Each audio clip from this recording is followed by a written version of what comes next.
On the evening of the first Easter, two of Jesus' followers were making their way from Jerusalem to the town of Emmaus.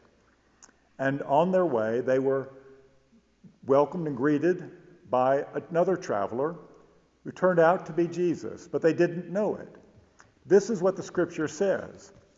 While they were talking and discussing together, Jesus himself drew near and went with them. But their eyes were kept from recognizing him. We aren't given any further description about why they did not recognize Jesus, whether it was just his voice or his face that they didn't find familiar. But you can recognize some people without hearing their voice or without seeing their face. If I said the word moonwalk to you, you would know immediately I was talking about Michael Jackson. No one could moonwalk like him, facing one direction and his body moving in the exact opposite direction. If I said the term volt tackle, that's V-O-L-T, tackle, Pokemon fans would know I was talking about Pikachu, a creature who has a very powerful offensive weapon against his opponents, called the volt tackle, which is appropriate for a creature that has a tail resembling very much a lightning bolt. The basketball player Michael Jordan had a move underneath the basket called the up and under, where he approached the backboard from one side, lifted the ball high in the air as if he were going to bounce it against the backboard into the goal, but then would pull the ball down and underneath and come under the other side of the goal and toss the ball against the backboard into the net. And all this, mind you, while his body was in the air. Even more than a signature move on the basketball court, perhaps Michael Jordan's ability to maintain a great deal of air time whenever he jumped was his signature position. In fact, the company Nike, which is well known for its signature mark that is a swoosh, had a whole line of shoes called the Air Jordan, and his fans called him his Airness, which was not a casual title, but a very particular description of the way Michael Jordan played. So, whether he was going under the basket or slam dunking on top or doing a jump away fade shot, he was in the air. And you knew, even if you couldn't see his face or the number on his basketball jersey, if you watched him play and watched him jump, you knew immediately this was Michael Jordan. If I were to tug on my earlobe, there are people today of a certain age range who would know immediately who I was referring to. The comedian Carol Burnett began this practice early in her career when she was given a show on television, and she told her grandmother how excited she was. The show was being filmed in New York, and her grandmother lived in California. And her grandmother said, "Well, say hello to me."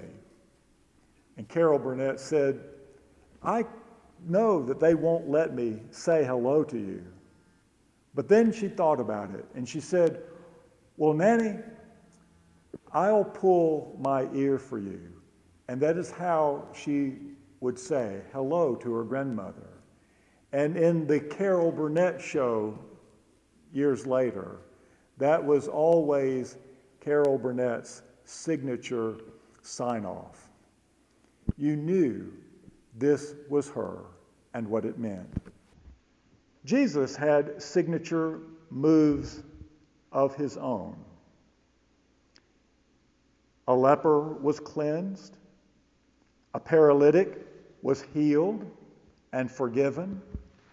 A tax collector, and all tax collectors were sinners, was called to be one of his disciples.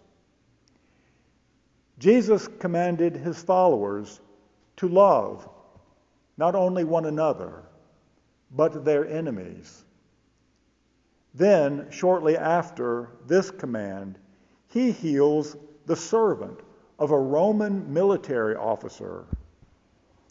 Jesus casts out demons. Jesus tells a remarkable story, as only Jesus can, of a good Samaritan.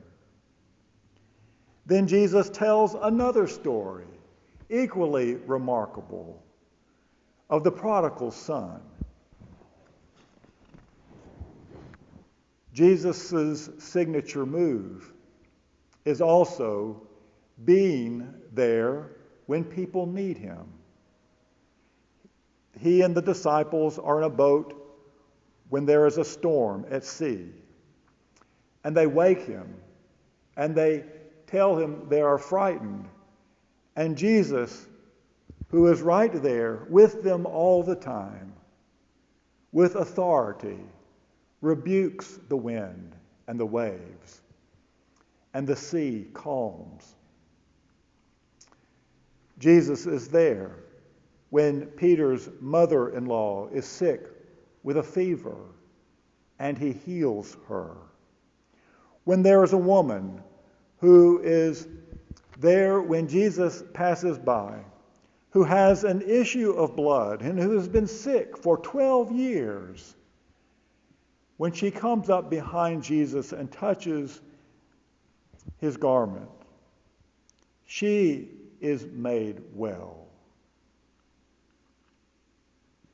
When a ruler of the synagogue finds that his daughter is sick unto death, he comes and finds Jesus. And Jesus follows Jairus to his home. And his daughter, having died in the meantime, is raised from the death herself by Jesus' touch. There is a man with a withered hand who encounters Jesus on a Sabbath day.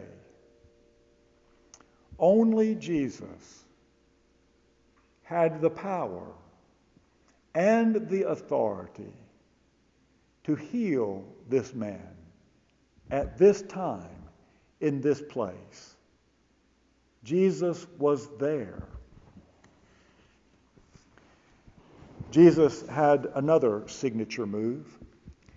When Jesus was feeding the 5,000 that had come to hear him preach, and they were out there with nothing to eat, Jesus asked the disciples to bring him what they had.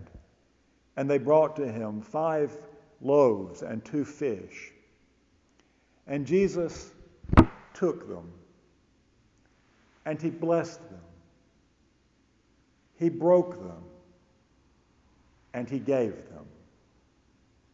He gave them to the disciples to eat. He gave them to his disciples to distribute to the crowd of over 5,000 people. And everyone ate and was satisfied. On the night before he gave his life for us on the cross, Jesus met in the upper room with his disciples. And he took the bread. He blessed it. He broke it. And he gave it to his disciples to eat, that they should remember him, and that they should eat and drink for the forgiveness of their sins. When those two followers on that first Easter evening finally made their way to Emmaus, they urged the stranger who was with them to stay with them and eat. And Jesus did. Jesus sat at table with them, and he took the bread. He blessed it. He broke it. And he gave it to them. In Jesus' signature move, they recognized who it was that had traveled with them all this way, and who it was with whom they were sharing this meal. Michael Jackson could moonwalk anywhere, not just on stage, but in your living room, if he was there and you asked him. Michael Jordan could slam dunk, could make a fadeaway jump shot, could do an up and under move under the backboard of your basketball goal in your driveway, as well as in New York or Los Angeles or anywhere else. Because these signature moves are not unique to time and place. They are unique to these people. So, too, Jesus can reveal himself in the Lord's Supper that is celebrated in the church where you worship.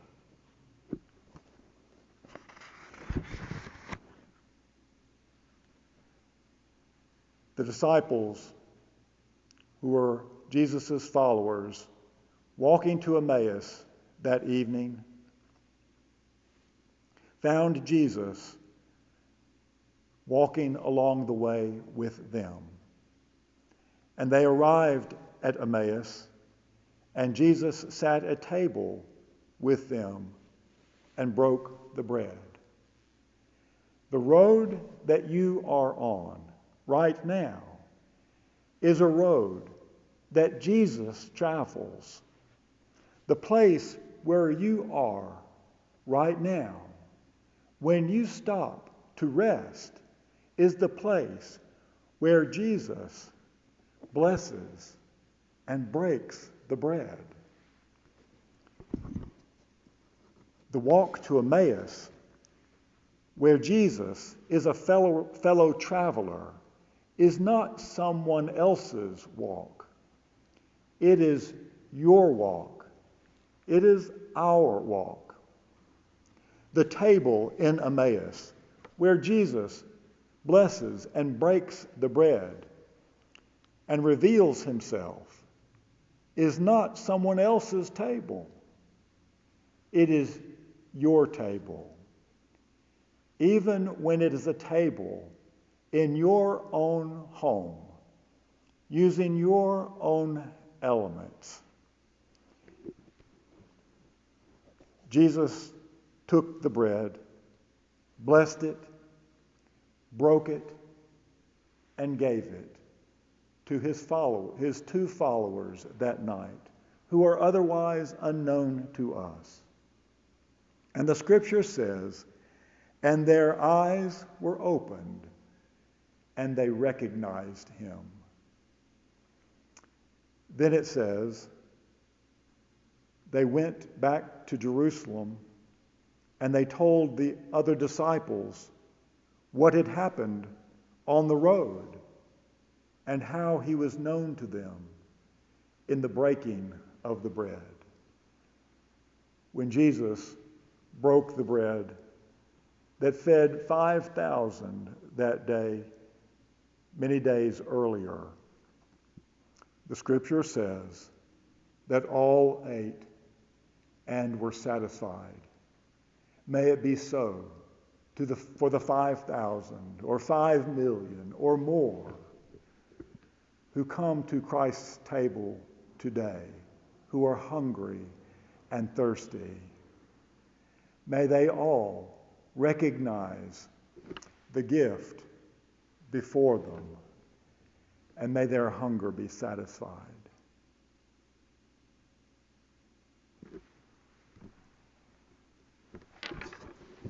Okay, I tried to take your advice, and